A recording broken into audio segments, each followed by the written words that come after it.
কখনো কখনো জীবন আপনাকে এমন জায়গায় এনে পৌঁছে দেয় যেখানে তোমার কথা শোনার জন্য কেউ থাকে না, তোমাকে বোঝার জন্য কেউ থাকে না, তুমি শুধু জীবন বাঁচানোর জন্য দৌড়াচ্ছ।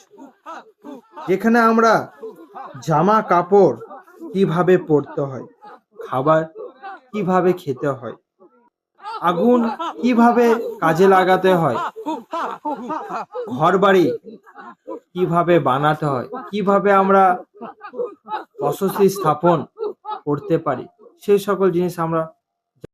তোমরা জানো আদি মানব গুলো কেন দৌড়াচ্ছে? যদি জানতে চাও তো পুরো ভিডিওটা দেখো, ওয়াচ করো। জানতাম, কিন্তু আদিম মানব তারা কিছুই জানতো না। আমরা যেভাবে ভাষা বলি সেই ভাষার মানেও তারা জানতো না। তাদের শুধু ভাষা ছিল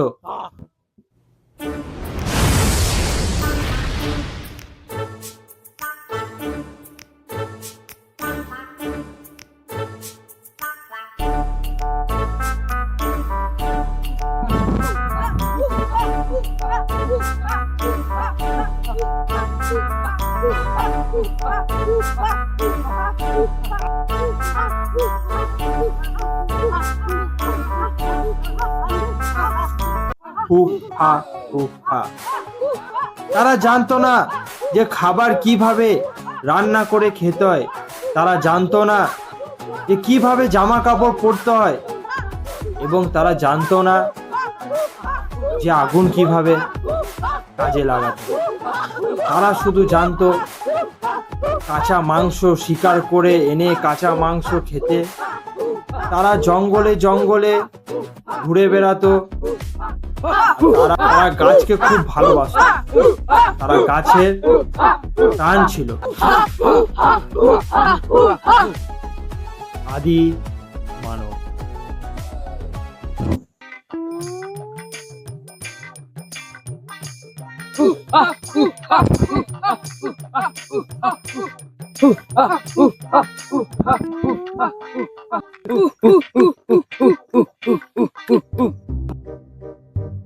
चलो इंग्लिश तो जाना है यारा।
আমার কেন কথা বলছে? এই শালা, তুই আমার কেন কথা বলছিস? চলো ভাই, পরে বলছি।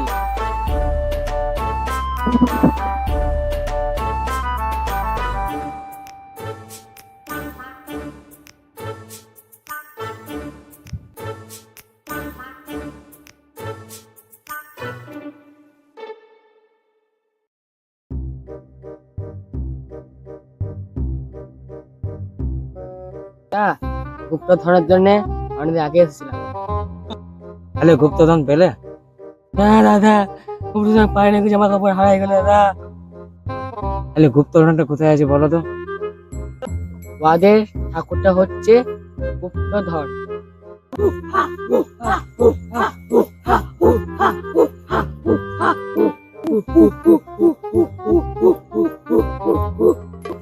কি বললে यार?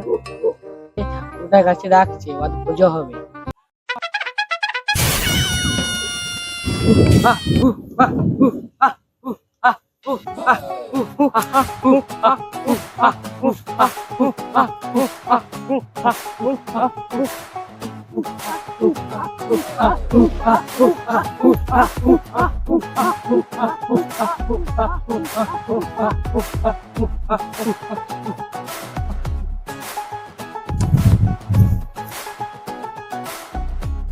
শালা এই যুগে ক্যাপ্টেন, শালা ওকে হারামিটাই নিয়ে আসছে মনে হচ্ছে। হ্যাঁ স্যার, ওই জঙ্গলির বাচ্চাটা মনে হচ্ছে নিয়ে আসছে, তা আবার খালি এইখানে এসেই মনে হচ্ছে খেয়েছে।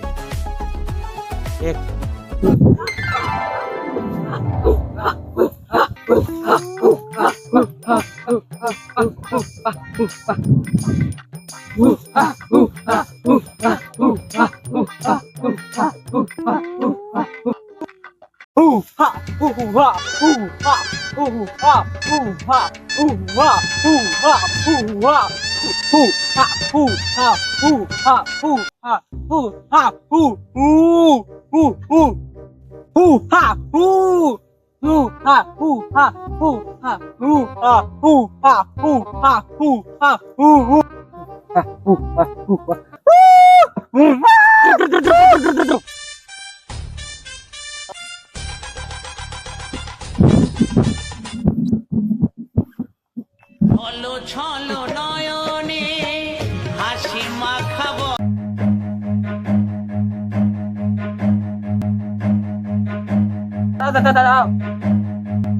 দাদা ঘরে দাদা আমার ঘরে ছিল। Run.